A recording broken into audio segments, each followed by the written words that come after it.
Ана жерден алып тастай салыңызшы, артықтау болып тұр. Тұра тұршы. Оның ана не крупный беріңізші, кішкене крупный. Киген дүние киіп көтсін бар ғой. Бір түскі үзіліске шығып, тамақтанып қайтайықшы. Көрерміз жұмыс деп. Бір әсіп ба бірдеңе жегіші. Әсіп? Қайдағы әсіп? Әсібіңіз? Енді әсіп болғанда оны, ойбай, оны шетелдіктер кеп жейді ғой. Даже біз мектеп кезімізде базарға барып отырамыз ғой. Мына жақын жерде бір жерге барайықтағын, одан да палау жейік. Ой, сен оның қадірін білмеккесің. Палау бар жерде бар, онда Түркістанның бренді әсіп жейік та жүрсейші. Досым, әсіп палау. Керемет. Әсіп жесек, әсіп жейік. Базарға барамыз ба? Базарға барсақ, базарға барайық. Әсіп болса, әсіп болсын.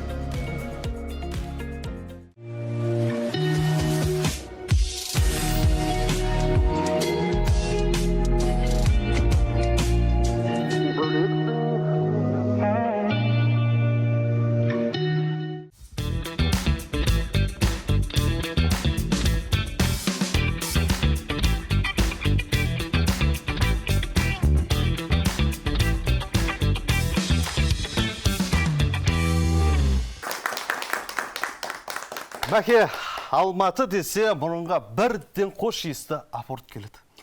Ал Ташкент десе, көз алдына күріші шашырап піскен палау келеді ғой шіркін. Дәл сол секілді Түркістан десе, құлаққа қандай ән келеді? Роза Рымбаева апамыздың орындауындағы Түркістан әні келеді. Ал таңдайға қандай дәм келеді? Міне осыны бүгін бізге қонаққа келген кейіпкеріміз көрсетсін. Армағайын эфирде Бөлексің ток-шоуы. Нәсіп те, кәсіп те, әсіп те. Тары талқан қауынға, қауын құрт пен ақ көже. Түркістанның гастрономиялық бренді қайдағам. Бұйырса сіз болып, біз болып әсіпті дамытсақ, біздің бағдарламаның бүгінгі нәтижесі де ойлаймын. Бағдарлама жүргізушілері жаңа бір хит тағамға бөлексің деп ат қойды. Талай адам осы жерде тұсауын кесейік. Бірінші Түркістанға бөлексің, Түркістанның Бөлекше тағам келсесіздер ғой. Керемет, ә? Менің қосылған бөлексің тағамы. Бұлай қарасыз.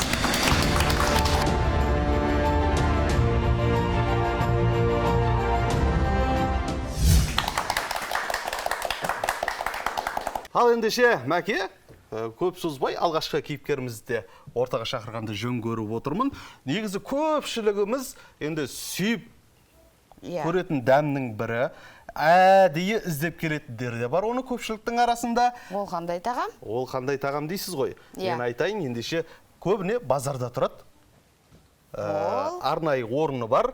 Ол әсіп тағамы Түркістанның бренді.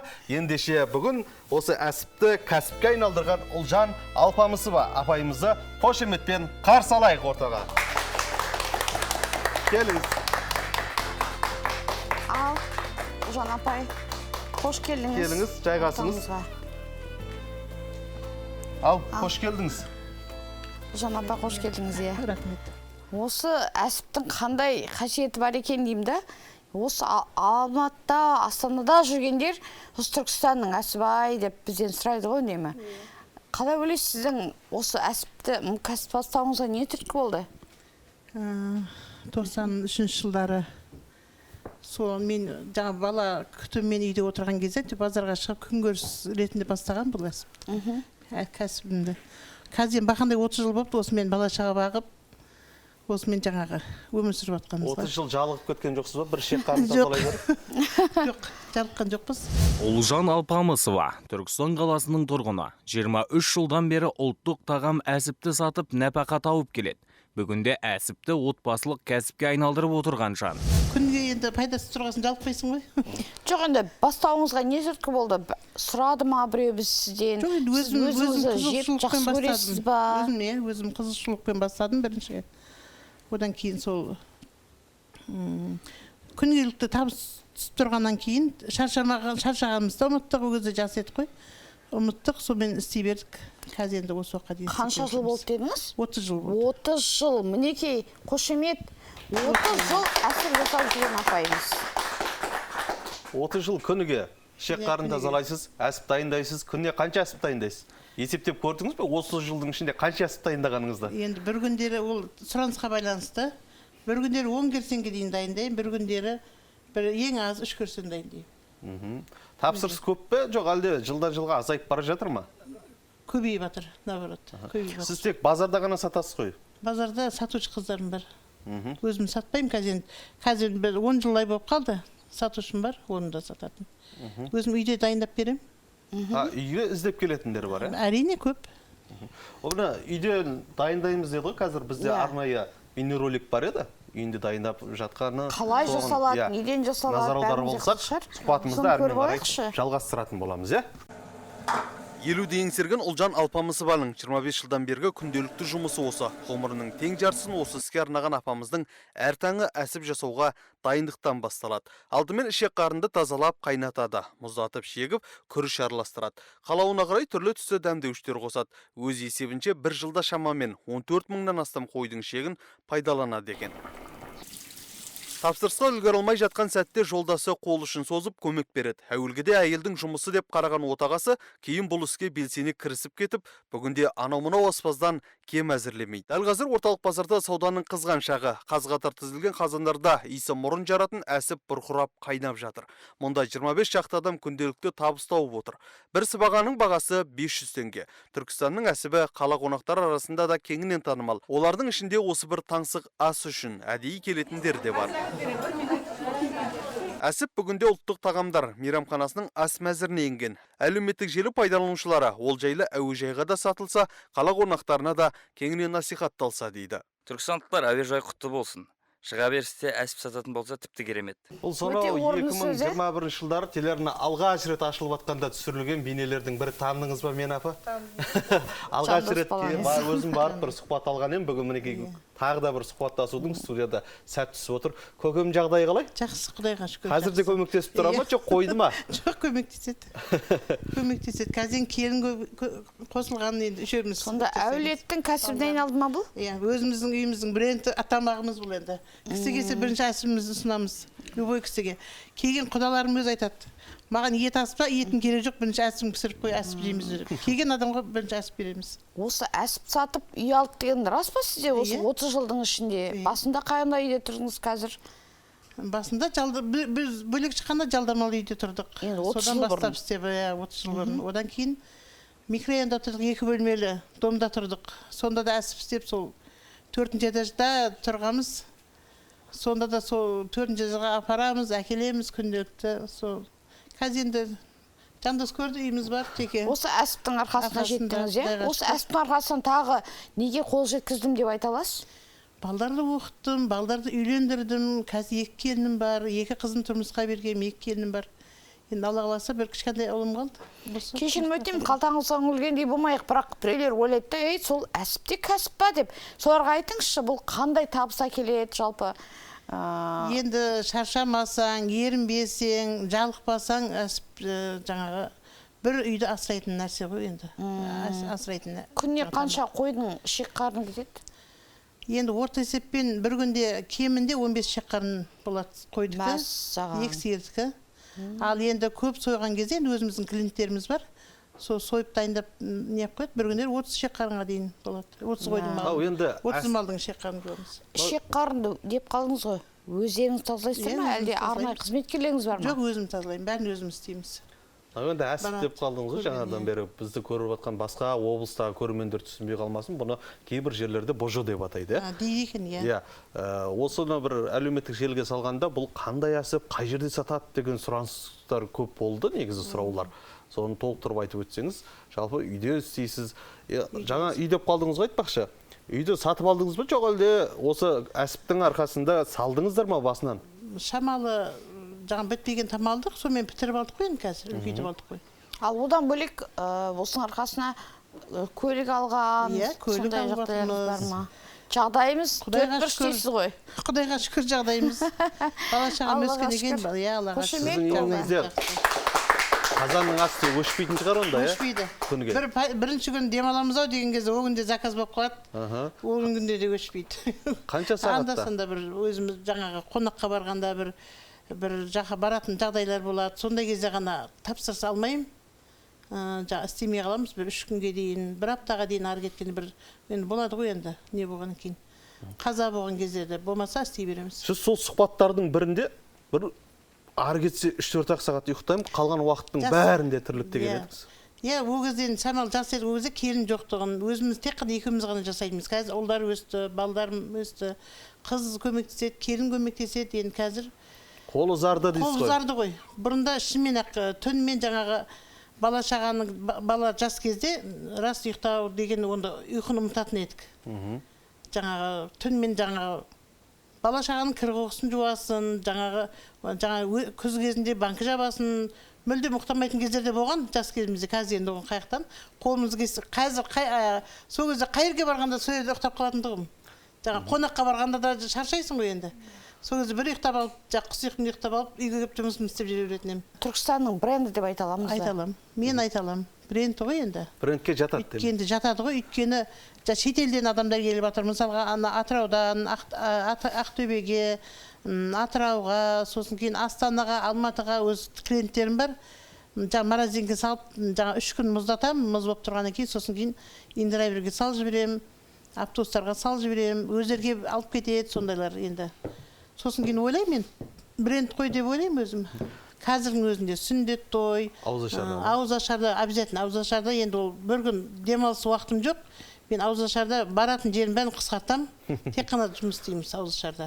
Бренд ауызашарға кешігіп, жаңа қонаққа бармасақ, ол не қылмаймыз. Өзіміз қыдыру, нені тоқтатамыз ол кезде. Бірінші тапсырысты орындау дейсіз ғой. Орындаймыз, иә, уәде берген екен орындау керек. Нан түсіп, содан нан жеп отырмыз. Сосын кейін жаңа қазір көп қой енді тойларға барсаң бірінші рет жаңағы бір аптасына бір мәрте обязательно үлкен тойларға асып апарам. 3 керсен, 4 керсен, 10 керсенге дейін апарған күнім болған. Апай, сіз өз қолыңызбен бір кесіп, қалай бересіз, бір порцияға қаншалықты келеді, кішкене бір нәрсені 1000 рет айтқанша бір ертең. Міне, мынау бар. Мысалы, бір сыбаға қаншалықты келеді. Сосын бағасы қанша кішкене, сол міне қолыңызға беріп қойын. Көп адам майлысын ұнатады ғой өйткені. Дәмді енді майда ғой, дәмнің бәрі майда болады ғой. Ал мәке дәмі қандай екен, көзді қыздырып жібердіңіз ғой бір. Мұнда отырып. Мына көрермендеріміз мүлде тамсанып отырған, таңдай қағып. Қандай да дәмі қалады екен расында да. Іздеп келетіндей бар екен. Қолыңыз дет көрмесін, апай. Бұның бір ноу-хау деген нәрсесі болады ғой. Басқа ешкімге келеспейтін елдің бәрінде әсіп бар. Бірақ неге сіздің әсібіңізге келеді, соның бір құпиясы бар ма? Оны ашып айта аласыз ба? Ерекшелігі неде? Ерекшелігі не қосасыз сонда? Не қосасыз? Жұрт қоспайтын не қосасыз? Білмеймін енді өзім әйте осы бар витаминдерді қосам. Негізінде таза жуылу керек, ең бірінші. Таза жуылу керек, ана бір жаңағы шай әшін қоса салу болмайды. Негізі тек қана таза тұз сумен жуу керек. Ал көксөк, бір приправа деген сияқты. Ондай приправада ішін тек қана осы пияз, осы болгарский, анамна болмаса, мынандай өкіметтің несін приправасын қоспаймын ішін. Өзіміз қолдан жасаған дәмдеуіштермен тек қана салам ішіне. Дәмі тілі үйретін әсіп осылай жасалады екен, ә? Бізде тағы бір кейіпкеріміз бар. Ол кісі кәдімгі біз Жетісайдың қауыны бар ғой. Қауынды көбіне сол Жетісайда шығады деп ойлаймыз. Сол қауынның өзінен қақ жасап жүр. Қазір оны Түркістанның бренді деп айтуға бола ма, болмай ма, ол кісінің өзінен білейік деп отырмын. Ендеше бізге сонау Отырар ауданы Көксарай ауылынан келіп отқан Марта Садықбекова апайымызды ортаға шақырсақ деп отырмын. Ал Марта ханым, келіңіз, қауын қақтың сырын айтып беріңіз. Марта Садықбекова, қошеметпен қаталайық. Марта апай, микрофонды ала қойыңыз. Осы қауын қақтың сырын айтып беріңіз бізге толығырақ. Иә. Қалай жеттіңіз? Сонау Отырардан келіп атсыз. Сәлеметсіздер ме? Иә, Отырар ауданы Көксарай ауылынан келдім. Келдім таксилетіп. Қош келдіңіз дейміз. Ал, қош келдіңіз дейміз. Енді қауын қақ жасайды дейсізді. Иә, қауын қақ жасаймын. Енді оны қалай жасалатынын жұрт білетін шығар, бірақ енді сіздікінің ерекшелігі неде? Сіздікінің дәмі қандай? Мен өзім тол Отырар ауданының Балтакөл деген ауылының Көлқұдық деген кішкентай ауылында туып өскен, туылғам. Сол жердің тумасымын. Сол жерде кішкентай кезімізде аналарымыз қауын егіп, ешекпен барып, қақтылып қаға келіп жататын. Бізге ол кек дайын болған нәрсені жейміз, бірақ көреміз істеп жатқандарын. Содан мен Көксарай ауылына келін болып келгем. Марта Садықбекова, Отырар ауданының тұрғыны. 2018 жылдан бері қауынқақ, қауынқұрт кәсібімен тұрақты түрде айналысып келеді. Бір маусымда 400 келіге дейін қауынқақ істеп, өнімді көктемге дейін сатады. 18 жылы осы нағашымыз ауылға үлкен көлемде қауын екті. Көп адамды жұмыспен қамтыды. Оны Россияға артады қауынның бәрін. Содан қалған қауындар ысырап болмау үшін енді өзім Балтакөлдің қызымын, жаңа Көлқұдықтың қауынның ортасынан келгем, қақтылейік деп. Шырын қауындар олар енді кәдімгідей. Иә, қатты қауынның бәрі тәтті қазірше. Тәтті емес қауын жоқ бізде. Енді бұрынғымен салыстырғанда кейінгілер дәмі өзгеріп кеткен енді дейді ғой. қауынның анандай, иә, түрлері өзгеріп кетті. Дәрленген түрлері бар. Менде басты сұрақ болып тұр. Қауынғақ осы апалар көріп тұрсыздар ғой, бұрындары өздеріңізде істегенсіздер. Бұл Түркістанның бренді деп айтуға бола ма? Басқа облыстарда, басқа жақтарда кездеспей ме сонда? Жоқ бұл. Тек Түркістанда ғана қауын өзі тек қана біздің осы оңтүстік жақта ғана егіледі. Сосын содан жаңалегідей қауынғақ жасаймыз. Әр ауданның істелінуі әртүрлі екен мысалға да. Көріп жүр мысалға. Жоқ, жайылуы да. Мысалға бұна жайылу қандай? Өрілген мынау, иә? Өрілген. Жоқ, ең алғаш қауынды. Қауынның өзін біз ортасынан жарамыз да, былай дөңгелектеп, қабығын алып, былай іліп қоямыз. Рейкі дейміз ғой, дөңгелек ағаштарға да. Иә, дөңгелек ағаштарға. Ал кей Шардара жақтықын көрдім, олар чейтін құсап тіліп алады екен да, мынандай шыпталардың үстіне тастайды екен. Соның өзінде бір ерекшелік болады ма? Бізде бүйтіп тұрған екен, біз ары-бері аудармаймыз, өзі сол жерде тұрып, желменен, күнменен жақсы әдем болып кебетті. Мынандай менде бір идея бар. Басқа осы шетелдіктер болса, өзінің дүниелерін, осындай керемет дүниелерін, қазақы дүниелерін баяғыда патенттеп алатын еді, жақсылап шығарып. Ал біз неге, мысалға, есіміңіз Марта ғой, Мартаның қауынғағы деген сияқты шығармаймыз біз брендпен? Сыртын әдемілеп қаптап. Сыртын қаптап, өзіміздің аудан көлемінде саттық оны ше. Көксарай бренді деп, осы неге, осы жерде Түркістанда жәрменкі болған кезде алып келдік та. Енді нандай документальный істеуге енді оған жағдай керек шығар. Енді заңдастыруға болады жоқ, қазір мамандар отыр, сұрап білетін боламыз алдағы уақытта. Жалпы бір маусымда қанша келі немесе қанша көлемде жасайсыздар сіздер? Күнде қанша жасайсыздар? Бұл енді біздің өзіміздің отбасылық неміз да, жұмысымызда, ешкім қарамағымызда ешкім жоқ. Өзіміз сол қауыннан азғантай қауын егеміздағы соны 400 килоға дейін істейміз. Абылайымша адам жалдасаң тонналап 2 тонна 3 тоннаға болады. Бір жазда 400. Бір жазда болғанда бір айда ғой. Бір айда 400. Бір жарым айда енді. А оның маусымы дейміз ғой, сезоны қанша ай? Сол сентябрьдің аяғына дейін біту керек, істелініп, одан кейін күн суып кетеді. Ал сатылуы наурызға дейін сатылып кету керек. Өйткені ода ары қарай болмайды уже. Баяғыда ата-әжелеріміз ауылда шыны керек, жаңа сіз айтпақшы рихеге істейтін, сол кезде алғаш көргеніміз бар. Ал енді, Мәке, қауынғақты білесіз, бәріміз білеміз. Ал қауынқұрт дегенді естігенсіз бе? Қауынқұрт деген, егер мен жаңылмасам, ол мынау қоңыр боп, мынау ғой қауынқұрт деген, иә? Иә, қауынқұрт сол қара. Шетінен бұның да мен дәмін көрмесем болмайтын шығар, қалай болатын. Сарапшыларымызға да көрсетсек қалай болар екен? Жақсы, сіз әрі қарай сұхбатты жалғастыра беріңіз. Мен сарапшыларға апарып, ұсынайын, дәмін көріңіз. Олжан әпке бірінші сіз алып көріңіз. Бұндай жеген де бар, жемеген де бар, армандашар. Мына шын мәнінде де өте дәмді екен. Ал, Керемет. мінекеңіз. Сұранысы да қатты болады бұның. Қатты тәтті де емес. Мен енді өзімнің бірінші немді айтайын. Шоколад сияқты ауызды қойып жемейді екен. Бірақ өзіндік шаймен әсіресе бұны кімдер қатты қызғады? Бұны көбінесе енді балдар. Балдар жегенге жақсы да, балдар жақсы жейді. Мармелад секілді ғой, иә? Иә, балдар жақсы жейді бұны. Бұның ішіне қатты тәтті болып кетпегені қақ сияқты. Бұның ішіне ұн қосамыз біз. Ана басы бірігіп, не қылу үшін ұн қосылады. Бұл қайнатыла ма, қалай жасалады? Бұл ұзақ қайнайды. Кәдімгі қазанға сап қайнаймыз. Қазан кәдімгі су болып кетеді, қауынның суы бар шығып, сонымен қанша уақыт қайнайды. Сосын қоюланғаннан кейін жаңа ұнды суға араластырып бүйтіп неғып алып. Бір қауыннан қанша қақшады? Қақ емес, құрт. Қауып бір қауыннан бір 10 шақты ма, сондай ақ шығатын шығар. Бұл сонша көп қауыннан жасайсыздар. Иә, көп қауыннан жасайды. Өйткені қауын су ғой. Неге қалсын су болып кетеді. Менде бір сұрақ. Неге қауын құрт? Мен ойлаймын, қауын құрт дегенге бір пішіні құрт сияқты ма, домалақ сияқты ма деп. Бірақ мынауыңыз жалпақ сияқты. Неге қауын құрт?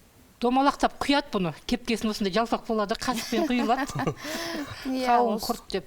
Кептірілген деген нәрсе шығар, қауын құрт дегенді. Бренд деп жатырмыз ғой, екі тағам түрі де Түркістан, жалпы Түркістан облысының бренді десек те болады. Жаңағы патенттеу мәселесі деп отырмыз. Әрине, әр өзінің еңбегін, ол қолданыстан шығарған дүниесі өзін патенттеп алған қазіргі заман талабы. Және мен айтқым келгені, сізде мысалы бұжу деп отырмыз, әсіп деп отырмыз. Соның бір тағы да дамыту үшін мемлекеттен қолдаулар алып, немесе шағын несиелер алып, тағы да дамытып, шетел келгенде ұсынатындай бір ғимаратта отырып, әсіптің түрін қарастыру бір идеялар болды ма? Мысалы, тек қана базарда сатып қайнатып, майлы майсыз демей, может бір шетелге бір келген шетел азаматтар туристерге көрсететін бізде осындай әсіптің, мысалы, бір кухнясы дейік. Мысалы, Қытай кухнясы деп жатамыз, асханасы деп сияқты, бір әсіптің біздің осындай бір кухнясы, асханасы бар деп алып келетін бір сондай бір даму идеяларыңыз бар ма жалпы? Енді қауынғақты бір жерде тек сату сияқты, ал анау тағам түріне енді Олжан апайға айтқым келеді. Осыны бір арнайы орталығын ашып, иә, бір асханасын ашып, бір рестораны деп жатамыз ғой, бір туристерді алып келіп тұрып, бір бренд әсіптің өзінің түрін, ащы тәтті дейміз ба, қалай май дегеніміз, бір осындай түрлендіру ойыңызда келді ма? Осылай жасасақ деген. Иә, әрине келді. Ондай ойлаймын негізінде де. Бірақ енді оған бір үлкен здания керек, оған кішкене қаражат керек. Жоқ, мемлекеттен қолдау алғыңыз келе ма? Қазір мысалы шағын несиенің түрі бар. Соны алып көрмегенбіз енді. Грант деген мәселе бар. Сол жеке кәсіпкерлерімізге бізден беріліп жатқан қайтарымсыз деп айтады ғой, енді елдің аузындағы. Қазір бүгінгі таңда 400 айлық есептік көрсеткіш 1.380.000-ге дейін. Бірақ әрине оның өзінің талаптары бар, енді оны неғылмай қойып. Олжан абай, қазір жұмыспен қамту орталығынан арнайы келіп отыр бұл кісі. Сондықтан сіздер қазір талаптарын түсіндіріп берсеңізші. Қалай бұл кісілер рәсімдесе болады құжаттарын? Жалпы Март апайдың қателеспесем, сіз алғансыз осы қолдауды, себебі біз жәрмеңкеде біз кездескенбіз сізбен. Біз осы грант алушылардың жәрмеңкесін жылда 1-2 рет өткіземіз. Сол кезде ол кісіні алып кетіп, Март апай танып отырсыз ғой. Иә, облыс әкімінің көлемінде де таныстырғанбыз осында қауынқақтың өзінің дүниесін, өте керемет. Ал Олжан апай, жалпы мемлекеттің қолдаулары бар. Өз ісін ашам деген азаматтар үшін жетеді да, бірақ көзін таба білу керек. Себебі қайтарымсыз грант деп аталатынымыз өзі 1.380.000, әрине енді бастапқыда маған қалай көмек бұл аз деуіңіз мүмкін, бірақ жаңа бастап келіп жатқан кәсіпкерлер үшін ол қолайлы. Теңге тиыннан құралады дейді ғой. Иә, себебі ол бірақ енді ол осал топтар деп айтамыз енді. Халықтың арасында әлеуметтік осал топ айтамыз. Қазір анау тойханаларға істеп береміз, жаңағы мынандай жіңішкесінен беріп кішкене айландырып, ондай да істеп. Мен енді өзі қандай кім сұраныс береді, сондай істеп беремін. Сосискаға пісіріп беремін, кішкентайларын кішкене. Ондай істеп беремін. Біз енді жаңағы көбінесе осы базарға енді көпшілік біздің Түркістанның адамдар осындай қылады. Ал енді мысалы анау үлкен жаңағы қамырға, қазын қасына қоюға жасайды, осыныз оған да бөлек жасап беремін. Мен де түрімен істеймін, бірақтан енді біз андай жаңағыдай ондай көмек беретін, ондай қолдайтын, бізді қолдайтын болса, әрине істеуге болады. Жалпы балдарыңыздан осы кәсібіңізді қолыңыздан алып жатқаны бар ма? Алып жатқаны жоқ. Қызым да өзінде оның өзінің бөлек бизнесі бар, өз жұмыс жасайды. Балам да бөлек жұмыс жасайды, екі балам да бөлек жұмыс жасайды. Бірақ келініңіз үйреніп жатыр ғой? Келінім үйреніп жатыр. Үйде өзі отанда отырған үлкен келінім жаңа көмектесіп үйренеді. Келініңіз онда ол жаңағыдай шағын несиен, жастар 35-ге толмаса 5 миллион шағын несие алып, ары қарай тоже сіздің ісіңізді дамытуға болады. Мен де сол енді өзім мұра етіп қалдыруыңызға болады деген ғой. Болады, әрине болады. Мен енді жаңағы өзім бірінші өзім атымнан ИП ашып бәрін істеген, бірақ қазір қанша жыл болды? 2 жыл болды. Сол мен келініме өткізгем. Мен келіннің жұмысшысымын ол жерде қазір. Қазір таңда мен өзім ИП-ім бәрі сол келіннің атында. керемет тамаша ұсыныс бизнес айтылды. Енді соны енді екеуің осыны- оңаша қалып әңгімелесетін шығарсыздар осы Соны хабардан айтамын, тура кейін. енді маған керек адам екенсіз енді. Иә. Студиядан кейін жаңа Біздің де бүгінгі мақсатымыз осы болатын ғой. Сіз секілді кәсіпкерлердің жолын ашып, осы секілді кісілерге рахмет. идея беріп деген сияқты Түркістанның сол арқылы брендін қалыптастыру болатын. Түркістанның брендтерін көрсету ел жұртқа, сіздер арқылы, және де оны қалай әлемге танытуға болады деген тақырыпта әңгіме бастаған болатынбыз негізгі тақырыбымыз. Қуанып отырмын негізінде. Бұйыртса Болады сіз екен. болып, біз болып, әсіпті дамытсақ, біздің бағдарламаның бүгінгі нәтижесі деп ойлаймын. Ал Мәке, жаңадан бері қауын қақ туралы, қауын құрт туралы жақсы таныс болдыңыз. Ал енді мен сізге тағы бір қазақта ертеден келе жатқан дәмдердің бірі, дастарханнан түспеген әрі пайдалы дәмнің бірі, тары талқан жасайтын кісімен таныстырғым келіп Мен мына жерде көзім түсіп тұр, дөңгелек құрт секілді жасап қойыпты. Заманға сай осы кісіні көрсем, әңгімелессем, қалай жасайды екен, үйде қалай жасауға болады екен деп тілдескім келіп отыр. Бұл дүниені отбасылық кәсіпке айналдырған, ендеше сіздің айыңыз оңынан туды десек болады. Ортамызға арнайы келіп отыр. Бүгін 20 жылдан бері осы іспен айналысып жүрген Гүлжазира Асабаева ханымды қошеметпен қарсы алсақ. Қошемет. Ал Гүлеке, қош келдіңіз. Келіңіз мұнда Жайғасыңыз. Ал. Біз бағандан бері мына сіздің тар талқандарыңызға қызығып, әрі мынау түр келбетіне қызығып отырмыз. Мүлден басқаша, бұрынғы біз көріп жүрген май сөгіміз басқа еді. Мынау қазіргі басқаша, бұлай жасау қалай ойдан келді. Қандай не түркі болды, соны білгіміз келіп отыр. Мына дастарханға қойғанда көзін жауын алатындай болып, әдемі болу үшін қазір әрбір фантазиямен жасайтын болдық қой. Мына жиындарға, мына ораза кезінде осылай жасап қойсақ, дастарханды ашып тұрады. Гүлжазира Асабаева, Түркістан қаласының тұрғыны. 20 жылдан бері талқан тары сатумен айналысады. Отбасылық кәсіп, тарыны әулеттегі қайындары егіп дайындайды. Бүгінге дейін Гүлжазира Асабаеваның тары талқандары сұраныстан түскен емес. Қанша жыл болды осылай жасап келе жатқаныңызға? Неден басталды әуелі? Негізі мен өзім тармен айналсам 20 жылдан бері. Ол кезде біз ауылда тұратынбыз, тар егеміз, өзіміз өңдейміз. Өздеріңіз егесіздер? Өзіміз егетінбіз ол кезде. Қазір енді қала тұрамыз ғой, сол келін болып түскеннен сол тармен айналсамыз. Көктөбе деген ауылда тұрғанбыз. Оны егеміз, оны өңдейміз, ақтаймыз, сонымен әкеп өткізетінбіз. Ал қазір енді заманына қарай қалаға жақындаған кейін қазір енді келіндерін дайындайды. Ауылдағы келіндерден тапсырыспен алдырып, сонымен сатамыз, айналысамыз. Шыныңыз айтыңыз, кезінде өзіңіз болып бастадыңыз ба, әлде енеңіз жасап қойды ма? Келінсің, мынаны істе деген секілді. Келін болып түскеннен Апалар жақсы кейін көреді көбіне. маған бұл таңсық соғын. Мен өзім Жетісай жақтың қызымын, тар деген онша біле бермеймін. Келген кезде көріп, бірінші мәрте көргем. Енеңіз айтты ғой, Енем жарықтық үйретті. Қалай қайнату керек. Бір сағатта қайнатады, оны жаңа дегдігеннен кейін қуырады. Одан кейін барып жаңа ақтайды. Соның бәрін көрсетіп, кейін өзіміз айналысатын болдық.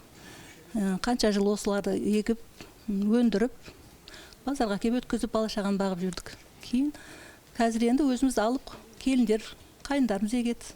Күніне қанша келі жасайсыз, немесе өтуіне қарай ма шамамен? Өтуіне қарай. Мен өзімде клиенттер бар, жаңағы тапсырыс береді. Көптеген жиындарға алады. Көбінесе мына ораза кезінде жақсы өтеді. Шамамен қанша келі деп айта аласыз күніне, немесе бір аптада, бір неше әзірлейсіз бір дайындағанда? Бұл да сол жаңағы не ғой?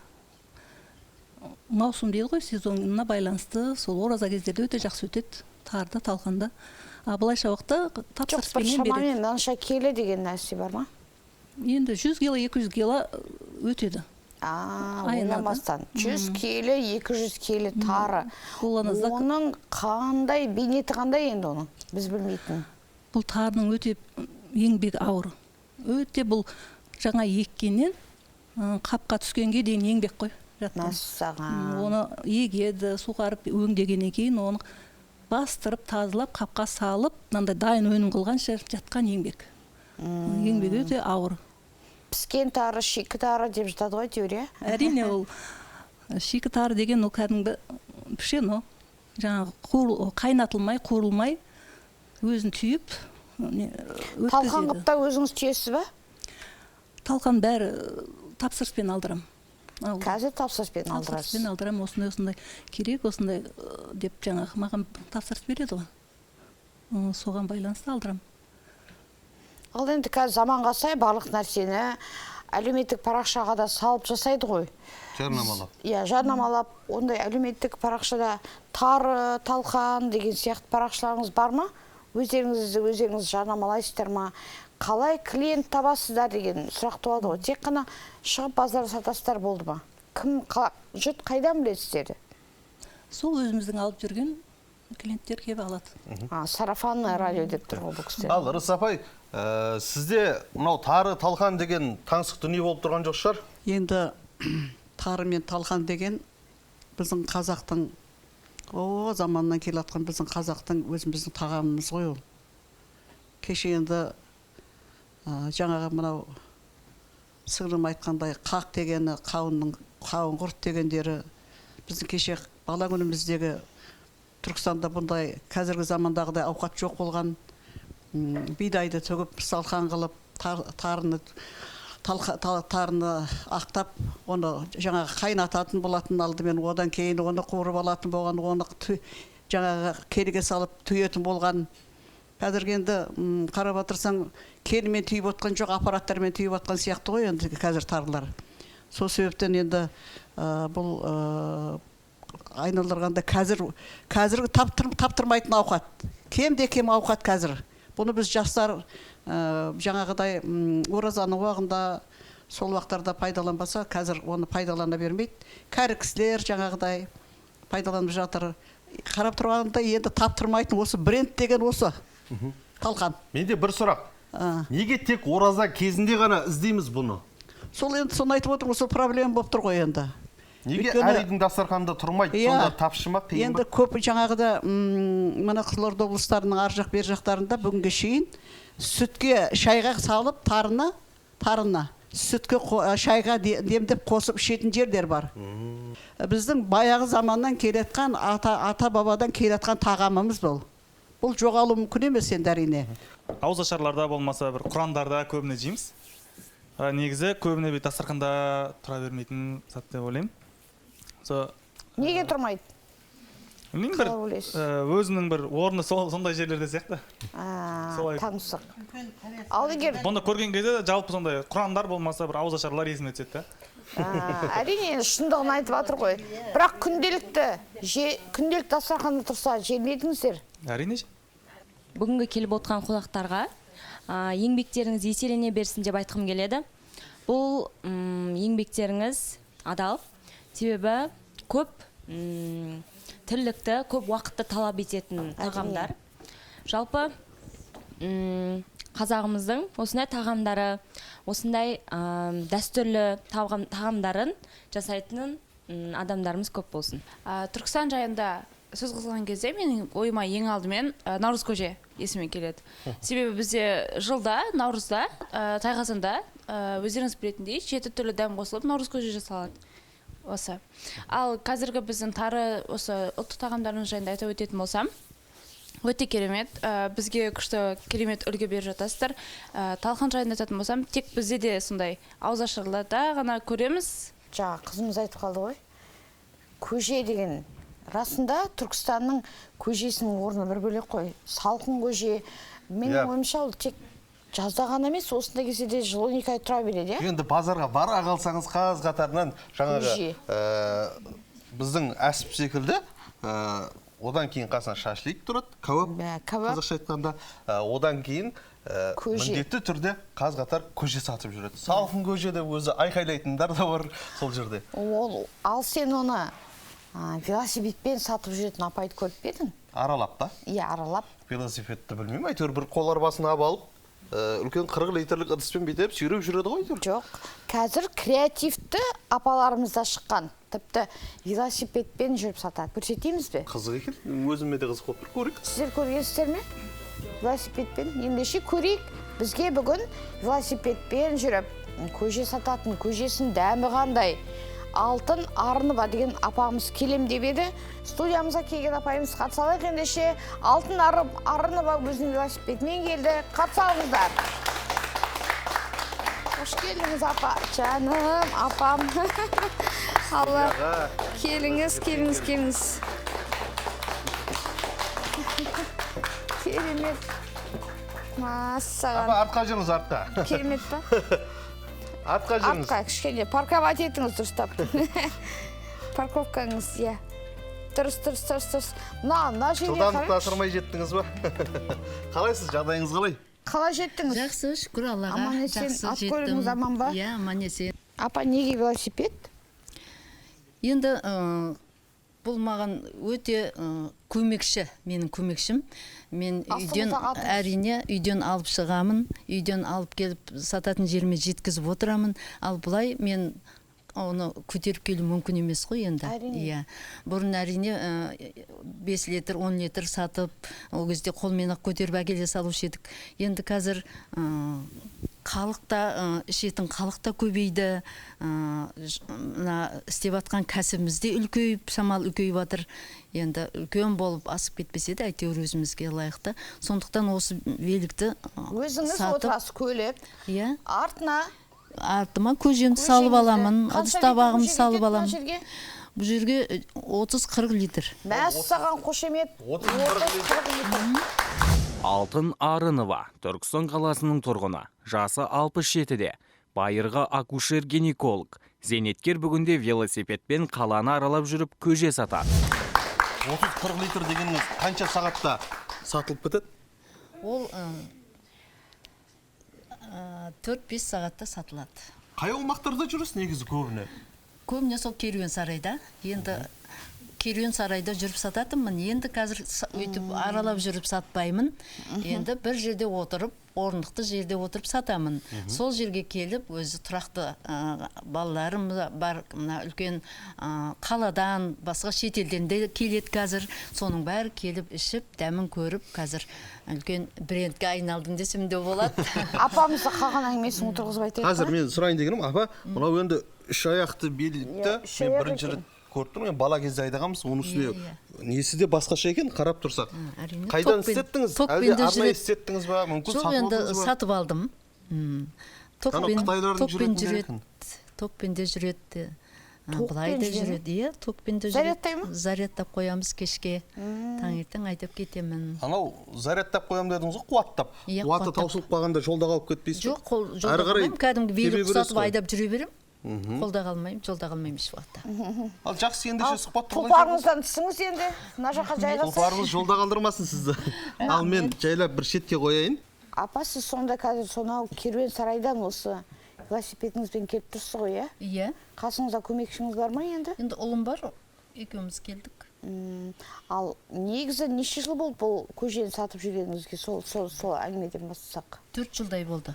Қазір енді 4-ші жылдан асып баратыр шамалы. 4 жыл болды, иә? Әу баста қалай бастадыңыз? Көже көп қой, бірақ сіздің бұл көжеге келуіңізге не түрткі болды? Сұрайтын болды ма сізден келіп, әлде өзіңіз ішіп тамсанып, неге өзіңіз жасамасыз? Жоқ, өзіміз енді осы көжемен өстік қой. Көже, айранмен, жас кезімізде шешеміз көп істейтін көжені. Одан бір күні осы керуен сарайға шығып қалып, көже сатып жүрген кісіні көрдім, бір әйелді. Содан осы көже неге істемеске деп, бір 5 литр азғантай ғана істеп шығарып сатып едім. Соны өтіп кетті, ертесіне тағы саттым, өтіп кетті. Сонымен арғарай осы көжеге өтейін деп, баламыз екеуміз осындай жоспар құрдық. Сонымен азда бастап сатып жүрдік. Енді қазір сұраныс көп болғаннан кейін баламды өзім қасыма көмекші қылып алдым. Ол маған қайнатып, бәрін жасап, дайындап береді, үйретіп қойғам. Күнде қанша литр қайнатасыз? 40-50, жаздың күндер 100-ге дейін барады. 80-90-ға дейін. Қазірдің өзінде 50-60-ға дейін сатамыз. Сіз литрлеп емес, оны қалай сатасыз? Жарты литрлік ыдысымыз бар, кәдімгі бір қолдан қоятын күрішке болады ғой. Қазір сондай шықты ғой, қасығы, күрішкесі. Соны жарты литрлігі сатамыз. Менде бір сұрақ болып тұр. Сіз осы кимешегіңізді бүгін бағдарламаға әдейі киіп келдіңіз бе, жоқ әлде күніге осылай жүресіз бе? Жоқ, мен күніге осылай жұмыста тұрам. Мәссаған. Маған енді кимешек барлық жағынан ыңғайлы. енді біз жас емеспіз, мына барлық жағыңды жауып тұрады. Қалай жүрсең де тұрсаң да еш жерің ашылмайды, өзіңе ыңғайлы сондай. Әрине бұл біздің ұлттық киіміміз ғой. Кимешекке қошемет. Қай жерге барсам да тастамаймын. Осы кимешекпен қазір 2 жылдай болып қалды, кимешек киіп, соны өзіме бір алдыма қойған сондай мақсатым болды, иә. Мынау енді біз Наурыз көже дегенді білеміз. Иә. Салқын көже дегеннің айырмашылығы не екеуінің? Оған 7 түрлі дәм қосылатын. Бұған да сондай ма? Жоқ, бұған ондай қосылмайды. Әрине Наурыз көже ол басқа ерекше. 7 түрлі дәмді қосып, ол көктемде жаңа Наурыз айында халқымыздың ерекше аталып өтетін мейрамы, Наурыз мейрамымызда жасалатын бір уақыттық тағам ғой ол. Ол бір айда жасалады. Иә. Ал сіздердікі? Біздердікі бұл жыл бойы жасалына беретін.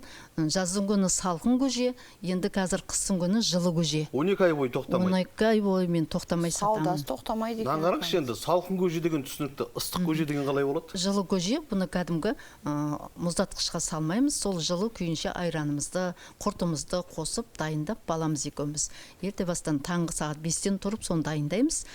Сағат 9-10-дарда әкеліп жұмысыма сатамын, сол жылы күйінше тұрады. Қыстың күндері алатындар бар ма? Қыстың күні алады, мен жаңағы туризм университетінің қасында сатамын. Бұны ішетін әрине қазір кісілер жоқ, бірақ сол студент балаларым ішеді. Сол кісілерге тамақ бол. Оның қасына тек қана көже емес, жанына тағы да ыстық жаңағы самсамды, басқа ыстық заттарымды әкеліп қоям, сонымен қосып ішеді. Ол кісілер тойып, маған мәз, риза болып, ол үйде отырған күнде де ол кісілер қоймайды. Мен боранда шықпай қалам ғой, мен енді боранды күндері. Қой бүгін шықпай қояйық деп. Жоқ, оған қоймайды, телефон нөмір бар. Алып қалған. Каспи бар. Иә, апа шықсаңыз біз ашпыз дейді. Мен амал жоқ шығамын. Келіп ең бастысы бұл жерде студенттерге дұрыс болып тұр. Анау Қытайдың доширагын роллтын жегеннен гөрі қазақтың көжесін ішкен тиімді болып тұр ғой. Иә, фастфудтан ем. Әрі арзанырақ ау деймін, Арзан, арзан берем, ол кісілерге скидкамен берем. Мәссаған, қанша теңге сонда? 300 теңгеден. Апам жас неше деп ойлайсыздар? Мен жасырып көрейінші, қазір тапсын аудитория. Апаның жас неше деп ойлайсыздар? 60. Апа, өзіңіз айтыңызшы, нешедесіз? 67-демін. 67-70-ге келіп қалған, Сосын менің білуімше, апа, сіз өмір бойы көже сатып жүрген жоқсыз ғой. Бұрын қандай кәсіп иесі болдыңыз, айтыңызшы соны. Акушерка болдым, осы Түркістандағы медучилище, ол кезде училище дейтін еді ғой. Медучилищені бітіргенмін. Акушер-гинеколог болдым. Пенсияға шықтық. Қаншама патентті қолыңызға ұстадыңыз, Түркістанның өмірінде. Жезқазғанда істедім, сол. Енді сол ақ қалатыңыз енді қалай мына ақ кимешекке айырбастап, ақ көжеге тек қана бұл кісіге ақ қана таңдып тұр ғой. Пейірлі де сондай ақ болып тұр ғой бұл кісінің. Иә. Әртүрлі біз қазақтың тағамын көбейтіп әртүрлі қылып шығарсақ, онда біздің Түркістанға үлкен атақ, шетелдің қонақтары келе беретіндей болады. Өйткені оны ұнамауы мүмкін емес. Біздің қазақтың әрбір ауқатымыз бренд вообще қарап тұрғанда. Ай, бәрекелді, міне, ғажап, керемет пікір. Жалпы апаның көжесінің дәмін көріп отырмыз, керемет. Дегенмен бізде барлық нәрсенің заң аясында болғаны дұрыс, және заң аясында болуы шарт. Қалай заңды қылсақ болады? Сіз зейнеткерсіз, зейнеткер азамат, бізде тек қана зейнеткер ғана статуста қалады, мәртебеде қалады. Сонда зейнеткерге бөлек жұмыс істеуге болмайды деген заң ба? Жоқ, заң аясында істеуге болмайды. Зейнеткер, жаңа жеке кәсіпкер бола алмайды дегенім ғой. Яғни өзінің жаңағыдай баламды алдым көмекші деп отыр ғой. Әрине, бұның өзінде де жұмыс орнын ашты дегенмен бәрібір не дейді, неформально дейді. Жаңағы формально емес деген дүниеге алып келу үшін сіз жаңа бір жерді алу өте дұрыс негізі. Бір жерде тұрақты орналасып заң аясында өзіңіздің жаңағы белгілеп, нақтылап, оның орны болса, ол сізге ешқандай бір заңның бұзушылық болып табылмайды. Если бір жерде отыратын болса, ол жаңағы оның өзіңді салық органдарының нормативі бар. Соған сәйкес бұзылмау. Енді айтып жатыр ғой, балам көмектеседі. Сол балаңыздың жасы қаншада? 36-та. Жастарға 5 миллионға дейін шағын несие беріліп жатыр. Бірақ әрине енді балаңыздың санаты қазір жасы асып кетуіне байланысты енді жаңа грант деп отырсыз, грантқа да жастар санатынан болады дегенмен, бірақ ол жаңа әлеуметтік статусқа жату керек. Яғни көп балалы, аз қамтылған деп жатамыз, ана енді ала сақтасын мүгедектігі бар адам деп сол санатқа болса грант алады. Бірақ біздің енді менің өз салам болмаса да құлақ қағыс айтып кетуге болады, 5 миллион тоже қайтарымсыз грант бар. Бірақ оның өзінің маманы жауап бергенде дұрыс шығар, бірақ ол инновационный жоба дейді. Яғни неге осыны бір бренд қылып жаңағыдай облыстың жаңа инновациялық жобасы деп ол жобаларды да көрсеңіз болады әрине. Әртүрлі ат қойып, сыртын орамасын бір креатив түрде. Бір есімде бір естерім бар, бұрыш қосқан көжелерді де көргенмін. Қызыл бұрыш, ана көк шөпті қосқан көжелерді де көрдік қой. Сол сияқты даму керек шығармыз. Бір неде бір студенттермен не қылмай, біздің ең басты мақсат ол масштабқа шығу дегенше. Масштабқа, туристический масштаб. Біздің шетел, Қазақстан, Түркістан деген кезде естеріне осы дәмдер түсу керек деген мен осындай нені айтар едім. Тек біз өзіміздің халқымызға емес, мысалы Қытайға барсақ жаңа лапшасы түседі деген сияқты ғой, не мысалы сол сияқты Қазақстан, оның ішінде Түркістан дегенде осы тағамдар есте қаларлықтай болу керек деп ойлаймын. Жаңа ғана айттым ғой, Алтын апаның көжесі дегенді бір рәсімде бассаңшы өзіңізге. Бір бөтелке жарайды, көңілде барлығы да тұр, түйулі тұр. Бірақ соны жаңағыдай, жаңағы қызым айтпақшы, бір жерді меншіктеп алып, соның ішіне жаңа айтып отырмын ғой, шаңырақ кішкене киіз үй болады ғой, киіз үй. Соның жартысын істеп. Қазақы киіз үйдің ішіне сақтыңыз келеді, Ол үшін балаңыз жеке кәсіпкер ретінде тіркеліп, ары қарай мемлекеттің қолдауын жеке кәсіпкер ретінде алуға мүмкіндік бар. Ойым бар, сонда барып кішкене ат қойып Алтын апаның ақ үйі. Әдемі? Алтын апаның ақ үйіне көжесі деген сияқты. Ат көп қой енді. Сондай ат қойып, сонда барып ат қойсақ деп ойлаймын. Ертең тура осылай атап атсаңыз, мен ұмыт кетпеңіз. Болды. Сосын тағы, менде ұсыныс көжеден бөлікте қымыз қымыран саудаласа да болады, ағарғандарда. Барлығы сол тұр ғой, көңілде тұр, бірақтан отыратын жерің жаңағыдай келіспейді. Оның үстіне ол жерде бізге тұрақты орын жоқ. Тұрақты өзіңнің орының емес та, әшейін уақытша отырып атқан орын. Ол әкімшілікке де бардым, бірақ ол кісілер ондай жерге орын бөлінбейді, ол заңсыз дейді. Мен қазір заңсыз жерде отырмын, әшейін, уақытша. Жақсы. Алтын апамыздың осы бір кәсібі алға домаласын, дөңгелесін деген ниетпен тағы бір келесі бір кейіпкерге мен кезек бергенді жөн көріп отырмын. Ол қалай дейсіз? Тағы бір, Мариям ханым, қараңызшы, әсіпке келеді. Салқын көжені білет. Енді Тарықталқан ауылда, бірақ сонда да дамытып жатыр. Тағы түркістандықтарды, Түркістанға келген қонақтарды не сүйсіндіріп тартуы мүмкін? Қалай ойлайсыз? Палауға көзім түсіп отырса, палау дейме? Айтайын деп отырған. Палау дегенде Өзбекстанда болса береді. Самса шығар, Түркістанның самсасы. Самса болғанда да қандай самса? Кесе. Тандыр самса. Міне, енді жөнге келе бастадыңыз. Самсаны кез келген түрін кейбіреулер картоптан басқадан істей беруі мүмкін. Ал тандыр самса деген тек қана біздің Түркістан ғана тән. Сонымен қатар тағы бір нәрсе бізде кәуап. Түркістанның кәуабы қандай. Ұлжан апай білетін шығар, базарда тұрса, әсіптің қасында кәуапқа да жеуге көп келеді екен. Бірде-бір бағдарламада жүргенде, осы Түркістанның кәуабы қай жерде бар, арзанырақ дәмді ғой деп жатқаны бар. Арзан, әр дәмді, Олай болса, мен осы істі үйіріп алып кеткен келесі бір кейіпкерді ортаға шақырғым келіп отыр. Бабамұрат Әбдірахманов, кәуапшы, небәрі 20 жаста кәсіпті бастаған азамат. Қош келдіңіз. Келіңіз, жайғасыңыз. Қош келдіңіз. Бабамұрат. Мұна жап-жас жігіт екен ғой, мен бір үлкен кісі ма деп ойлап едім. Сонша жетістікті айтқанға, бұл сонша жыл қызмет етіп жүрген деп ойлап естісем, жап-жас жігіт екен. Ал қалайсың бауырым? Ассалаумағалейкум. Жағдайың қалай? Жақсы, Аллаға шүкір. Мынау енді бір өзің бірнеше істі алып кету оңай емес секілді. Қалай, қиын емес па? Қиын емес болғанда енді бұл мен 13 жасымнан бастаған бұл жұмысты. 13 жастан ба? 13 жастан бастаған.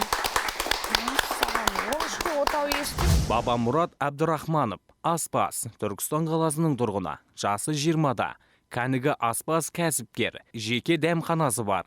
13 жасынан палау басқан кейіпкеріміз 15 жасында палау басудан Қазақстан бойынша жеңімпаз атанған. Түркістанның атын шығару үшін мойын омыртқадан жасалған тағы бір тағам түрін ойлап тапқан. Мысалы, менің есімім қазір танысып кетейін. Бабамұрат Ділмұрат ұлы Абдырахманов. Менің атам Абдырахман. Түркістанға әбдеш атымен таналған, 40-тан асық тәжірибесі бар, 50-ден асық шәкірттері бар. Біз тек қана палау емес, көпшілікке қызмет жасап, мысалы, мал шаруашылығымен де айлансамыз. Соның артынан, мысалы, әкем атамның артынан 13 жастан көз көріп, сол осы жұмысты қолға алып кеткенмін. 15 жасымда Түркістанда жарыс болып, мен өзімді көрсету үшін барып, 5 адамның ішінде осы палау фестивалы болған, онда мен бірінші орын алғанмын. Қанша жасында? 15 жасында. 15 жасында. Кімдер қалай болған, ол Қазақстан деңгейінде ме әлде? Жоқ, ол кезде бірінші мен жас болғаннан кейін, маған сенім аз болғаннан кейін Түркістанның өзіне шығарған. 5 адам болған. Түркістанда сынап көрді. Иә, Түркістанда 5 адам болған, 2018 жыл болған ол. Сосын одан бірінші орын алғаннан кейін көп адамның несінен шыққаннан кейін Шымкентке шақырды. Ол кезде республиканский жарыс болды, 2018 болды, 32 адам қатысқан, 32 адамның ішінде ең жасы өзім болғанмын, 60 жастан асық адамдар да болған. Сол жерде мен тоже бірінші орын алғанмын. Керемет, ғажап, тамаша, жарайсың. Мынау сен қазір мейрамхана ашып алдың, жаста болса.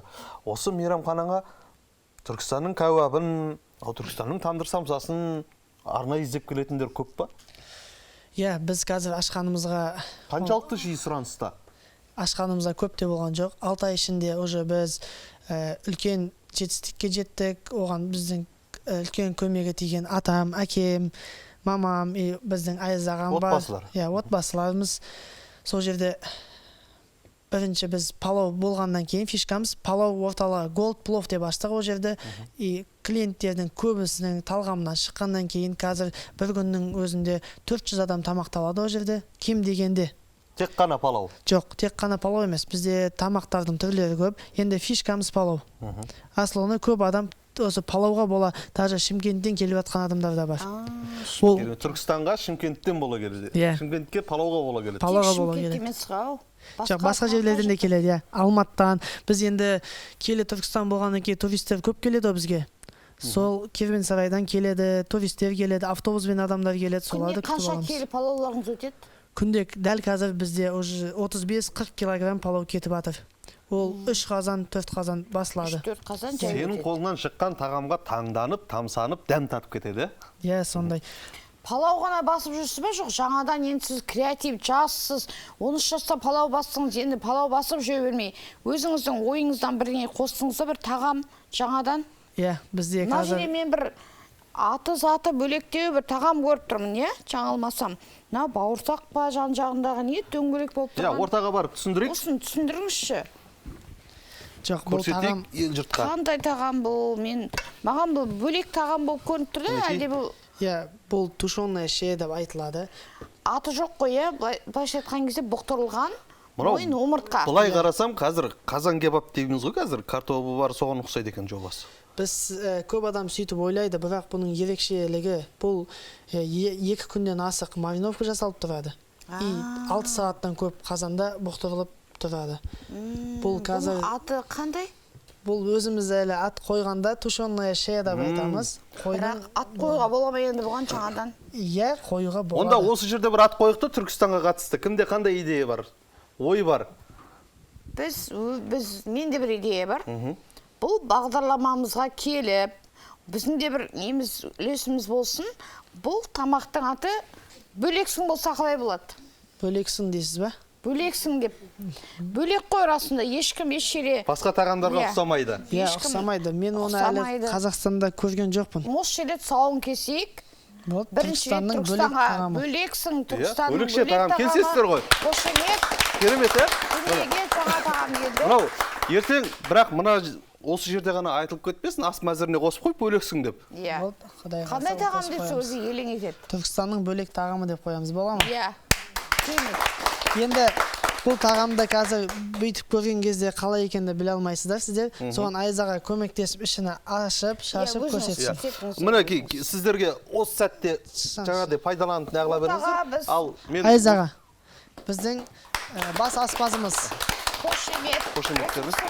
Өздеріңіз пайдалана берсеңіздер, мен осы сәтті пайдаланып бір сұхбатқа Аққалатты Абзалжан арамызда келіп отыр, тартсам деп отырмын. Сөздің тізгінін сізге берсек, жалпы өзіңіз жаңадан бері көріп отырсыз, біздің сусындар бар, әсіп бар, тары талқан бар. Жалпы осының адам ағзасына пайдасы жөнінде бір-екі ауыз сөзіңіз болса.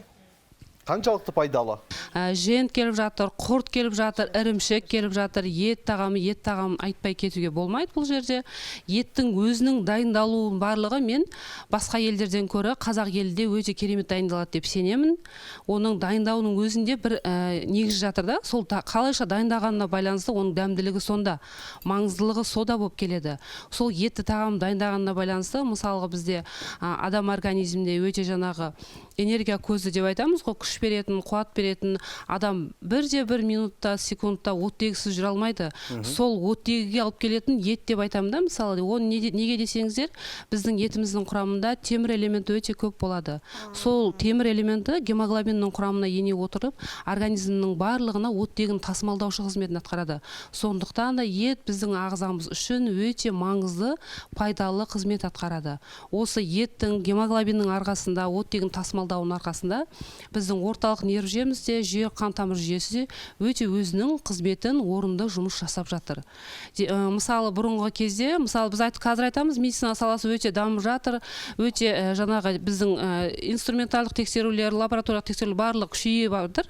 Соның нәтижесінде бұрынғы ата-бабаларымыз, мысалы, ауырмай, сыздамай, мысалы, қазіргі таңда балалардың әлжуаздығы, ол осы дұрыс тамақты дұрыс қолдана алмаған деп білемін да. Себебі олар осы тамақтарды өзінің құнарлылығын сақтамай жейді. Және де шетелден келген қазір жеңіл дайындалатын, тез дайындалатын тағамдарды өте көп пайдаланады. Сондықтан да олардың иммунитеттері әлсіз болады. Сол вирустармен, бактериялармен организм күресе алмайды. Иммунитет мықтылығы сол тағамның дайындалуына байланысты. Сол үшін де біздің ата-бабамыз ауырмай, сырқамай, ұзақ жылдар жасаған. Қазір біздің халықтың зерттеулері бойынша орта өмір сүруіміз 76 деп алынды. Сол заманда қазір біздің менің тәжірибемде, мысалы мен 15 жыл болды жасағаныма, мен тәжірибемде бұрынғы үлкен қария кісілер бар, 32-ші жылғылар. Олар қазіргі халықтың ауру жас адамдардың организмінде жоқ аурулар, бар аурулар ол кісілердің организмінде жоқ. Ал мысалы, себебі олар құнарлы тамақтана білді. Мысалы, енді бұл жерде мен айта кететін құрт өнімдері, ағарған өнімдерін айта кететін болсам, олардың құрамында кальций өте бай. Себебі кальций біздің организмімізде тірек қимыл қызметіне сүйектің мықтылығын алып келеді да, соның маңыздылығы біздің тірек қимыл жүйесінде ешқандай сырқаттық болмауы соны дұрыс қолданғанда. Дұрыс, рахмет. Жақсы, рахмет. Мінекей, біздің де керемет мағлұмат алдық деп ойлаймыз. Ал біздің тағамды қысқа нұсқа әр нақты қып. Бұл бойын мысалы бір ерекшелігі, мысалы қойда ең көп қимылдайтын бойын болғандан кейін ең тәтті жері осы болады. Әсіресе қазақта негізі жаңа босанған әйелге мойын омыртқа береді. Мойын, өйткені баланың мойны тез қатаяды дейді. Дұрыс айтасыз. Бұның өте пайдасы көп. Бұл мысалы сан еті, мысалы етті болғанымен, бірақ дәмі бұндай бола алмайды да. Біз содан кейін де қазақ елі мысалы етке жақын болғаннан кейін осы нәрсені ойлап, осы Айзаға екеуміз тәжірибемізді көтеру үшін Ташкентке барып үйреніп келдік. Пловты да Бесқазаннан үйреніп келгенбіз. Осы Түркістанға жан-жақтан тәжірибе жинақтап жүргенсіңдер ғой. Сондай. Бұл бағана айтқан бұнда негіз бізге істеу оңайға түспейді. Базарға түсетін болсаңыз 10 мойындан ішінен біреу дұрыс келеді. Мысалы, бұл кішкентай болу керек, жас малдікі болу керек, жақсы пісу үшін етті болу керек. Оны алғаннан кейін 2 күнден асық мариновкада тұрады. Ет жұмысы. Қанша адамға жетеді? Бір порция қанша адам жейді мұны? Қазір мысалы дәл осы мойын 4 адам жейді. 4 адам. Ол қазір 2 килограммлық мойын болады. Бағасы қанша тұрады? Бізде бағасы 4 адамдық бойын 10 мың теңге болады. Даже 4 адам жей алмай қалады. 10 мың теңгелік тағам сонда осы бір не? Бұл шамал қазір кішкентайлауы. Мынау бүгінгі өздеріңіздің тағамдарыңызды мынау түркістандықтар көретіндей қылып камераға қарап тұрып бір жарнамаласаңыздар, қалай қарайсыздар? Мысалға сіз көжеңізді, сіз әсібіңіздің керемет жақтарын 1-2 ауыз сөзбен жарнамалап берсеңіздер. Осы бөлексінен бастайық та. Иә, сосын тағы бір ескерте кетейін, айтып қояйын. Егер жақсы жарнама жасағанға, мына көрермендеріміз өзі таңдай жатыр, біздің арнайы сыйлығымыз бар. Ол әзірге құпия. Ал, сіз бастаңыз ендеше. Ер жігітсіз ғой. Дәл осы бөлексін тағамына біз Қазақстан бойынша көрдік, әлі жеп таба алмадық, сөздің қысқасы. Біз оны өзіміз жаңалық қылып істедік. 6 сағаттан асық қайнаған тағам уже басқалар ойлауы мүмкін, ол шашылып кетеді деп, бірақ аспаз өз мейірімін қосып істесе, бұл күшті болады. Бұны жегенде арманда. Мейірім қосылған бөлексін тағамы. Ал, керемет. Көжеңізді мейлі қалай болса да әйтеуір өтетіндей қылсаңыз. Менің жасаған көжем ішінде құрт бар. Ішінде құрт бар, айран, қаймағы алынбаған айран, жүгері бидай. Бұл барлығын қосып істеген кезде бұның дәмі деген тіліңізді үйрет.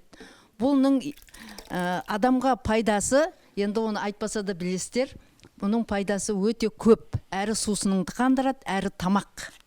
Қою әрі керемет дәмі шында да. Уақыт болды. Дәмі керемет. Иә, керемет, тамаша. Ал, сіздерге.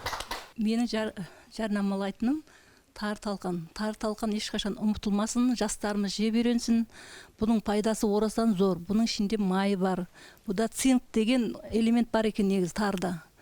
Өнімдердің ішінде. Бұны сол үшін жас босанған әйелдер жейді, тез қуат алу үшін. Үлкен кісілер ораза кезінде аштығын жаңағы ыстап тұр үшін кешке дейін сол үшін қуат беріп тұрады екен бұл тар талқан. Сол үшін барлық адамға осы тар талқанды тұтынуын ұсынамын. Ал апай, өзіңіз алыңызда. Уақыт кетті. Ал менің мынау қауын ағы мен қауын құртым Көксарайдан келген, жартылай қант, жартылай араның балы. Мәссаған, ең жартылай қант, жартылай араның. Ал, әсіпке енді кезек берейік, әпке көрдіңіз ғой, қалып кетпеңіз. Бұл әсіпте бүкіл витамин бар. Енді бүкіл жаңағы бәрі витамин ғой, енді шекқарды ішіндегі бүкіл малдың бүкіл органдары бар бұның ішінде. Ең витаминді, ең жаңағы сүйіп жейтін, ең тоқ жүретін бір кесе әсіп жеп алсаң, кешке дейін тоқ жүресің. Керемет, тамаша. Ал, сарапшылар, өздеріңіз естідіңіздер, көрдіңіздер, қай кісінің жарнамасына сенеміз, қай кісінің жарнамасы өтімді болды. Әдемі, дәмі де қайсынады. Бір дауыс берегенді. Дауыс берсем, мен мұна көжеге дауыс бергім кеп отырмын. Көже, ал сізді? Маған таңсық қауынқақ. Қауынқақ. Қысы жазы калориясы да сусынды да қандыратын, калориясы жағынан ағзаға зиян келтірмейтін, мен ішінде көже деп білемін. Көже, міне. Екі адам көжені таңдады, бір адам қауынқақ деді. Ендеше біз бүгінгі сыйлығымызды, қандай сыйлық ол? Бүгін бізде Саяна Beauty Studio, Саяна Жаппар сұлулық салонына 15 000 теңгенің сертификатын, сонымен 2-1 дауыспен алтын апамызға ұсынамыз. Табыстаймыз. Қошеметтеріңіз. Камераға қарап тұр. Алтын апамыз өзі велосипедімен келді, көрдіңіздер. Ал, Мәке, көрдіңіз ғой өзіңізде. Бүгінгі келген осы жерге тауарлар, жаңа дүниелердің өзі, дәмдердің өзі, тіске басарлардың өзі, таңғаларлық, тамсанарлық, көпшілікке мақтан алатындай Түркістанның бренді деп марқая айтуға болатындай дүние. Таңдайда дәмі қалатындай дейсіз ғой, әрқайсысын дәмін көрдім, расында. Жаңа әңгіменің басында өзіңіз айтып өттіңіз ғой, Түркістан десе қандай ән еске түседі деген сәтте, сол Роза Рымбаеваның Түркістан туралы әнін айттыңыз. Ал одан кейін негізі өзімде көп әнді естіген жоқпын, бірақ бүгінгі бағдарлама барысында тағы бір әннің сиясы кеппеген туындының сауын кессек деп отырмын. Мәссаған, бүгін бір тағам бөлексің деген дүние келді, сонымен қатар әннің сауын кесеміз. Жалпы тақырып Түркістан туралы болып отыр. Ендеше орындаушыны мен ортаға шақырғым келіп отыр. Алмас мырзаны қошеметпен ортаға шақырайық. Сол жаңа өзің әлі Алмас Мұхтарұлы бауырымыз, мінекей композитор, елге белгілі. Ассалаумағалейкум. Қош келдіңіз. Қош келдіңіз, Алмас мырза. Жақсысыз ба? Келіңіз. Мен келіп отыр дейді, Түркістан жайлы болу керек, Иә, Түркістан жайында. Өзі көп емес қой әндеріміз. Иә, әрине Түркістан жайында жаңа айтқандай тек Роза апамыздың айтып жүрген ән есімізде болады. Енді өзім осы түркістандық болғандықтан, өзім туып өскен жерім. Сондықтан өзімнің қалама, өзімнің туған жеріме бір ән арнайын деп, осы облыс болғалы бері толғанып. Бүгін бірінші рет орындалады. Сөзін жазған кім? Сөзін жазған Еркебұлан Кенехан деген бауырым. Әні өзіңіздікі? Әні өзімдікі. Әннің атауы? Бұл Түркістан. Бұл Түркістан. Еркебұлан бауырымыздың сөзін жазған. Айтпақшы, бұл кісі мықты композиторлардың бірі, қазіргі таңдағы Қайрат Нұртас болсын, Төреғали Төреәлінің айтып жүрген, өздері айтып жүрген әндердің авторы осы кісі. Иә, керемет. Бүгінгі әніңізде сол хит болсын дегіміз келеді. Қазір біз сізге әнге кезек береміз, ал оға дейін көрермендермен қоштасып алсақ, Мариям әпке. Шіркін-ай, Түркістанның суы бөлек. Саф ауа топырағы, нудырек. Бір жесең таңдайыңның дәмі қалар. Тағамының бұрқыраған бу бөлек. Бөлексің бағдарламасы бүгін Түркістанның бренд тағамдарына арналды.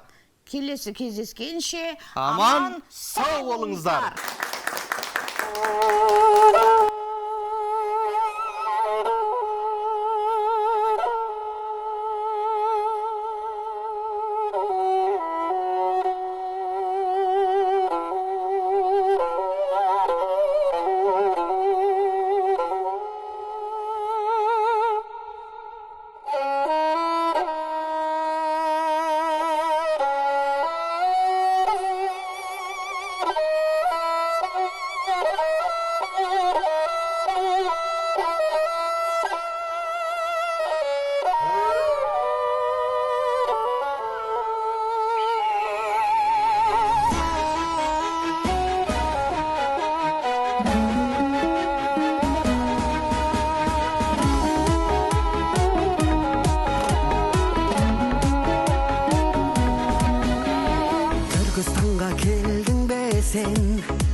Жасыл желек жер боласың, бабаларым тәжім еткен, асыл текті ел боласың. Көркем сурет көлі бағы, әр адамы шұғылалы, бұл қалада туылады қазағымның олалары.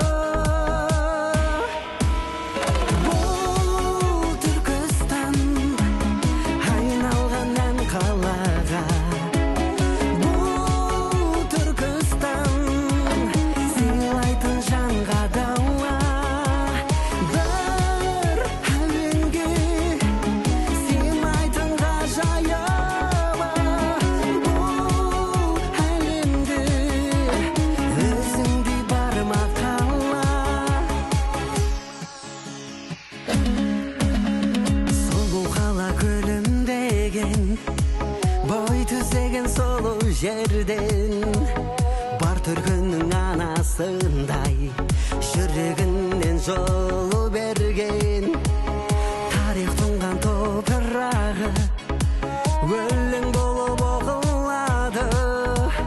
Түркістан боп бір сұлулық шақырады. Бұл Түркістан айналған ән қалаға,